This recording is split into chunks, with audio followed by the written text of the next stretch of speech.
My name is Raette, as you know, and thank you for joining us here at Tipsy Brush for video number 2.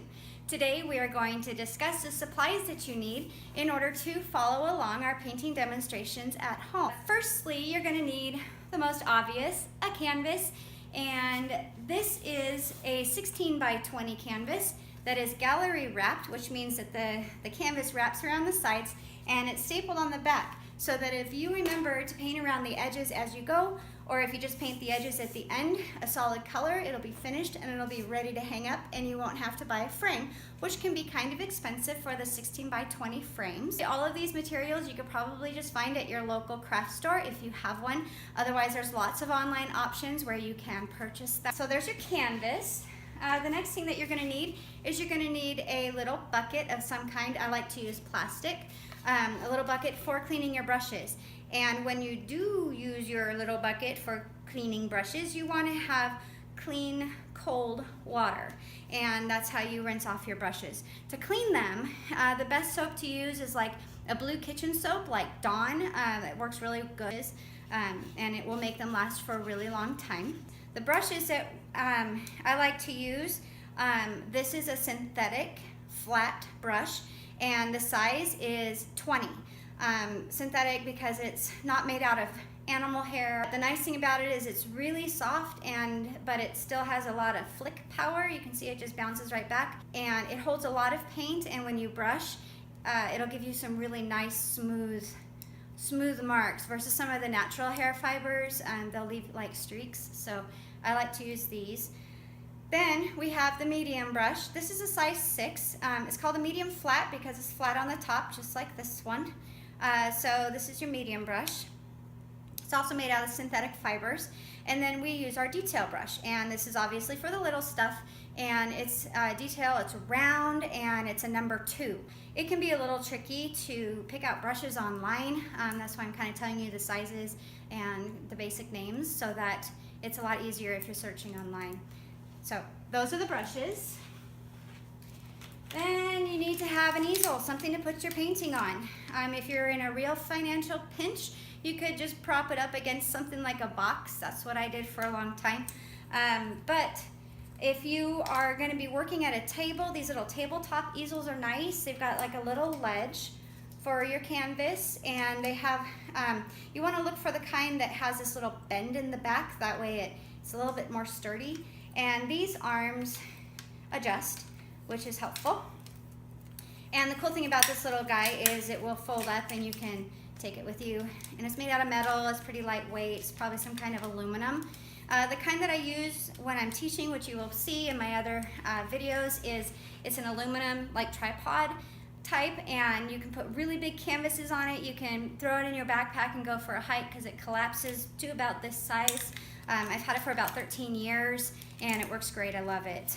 And you can shrink it down to tabletop size too. I think I spent like $50 on it, but that was a long time ago. So these you could probably pick up for about $10, maybe $15. So that's the easel. Then you want to have a palette. This is for mixing your paint. For my classes, and sometimes just when I'm painting with acrylic paints, I use just a paper plate. I just want to make sure that it is kind of like a glossy finish so that the paint doesn't soak in to the paper. I really hate using plastic, not only because I just hate plastic, and styrofoam, don't like it, but also because well, that's just it. I just don't like using those. So you can use anything you want. The other option that I like to do when I'm at home is I take a cookie sheet and I'll wrap it in tin foil, and I'll use that as my palette. And then when I'm done, I just crinkle up the tin foil and toss it or recycle it or whatever. So anyway, so that's your palette. You're also going to need some kind of an apron. The paint that we use is water soluble, but if it has a chance to dry on your clothes, it will not come out. I don't know how to get it out. If you can figure out how to get dry paint out of clothing, you could probably make $1 million.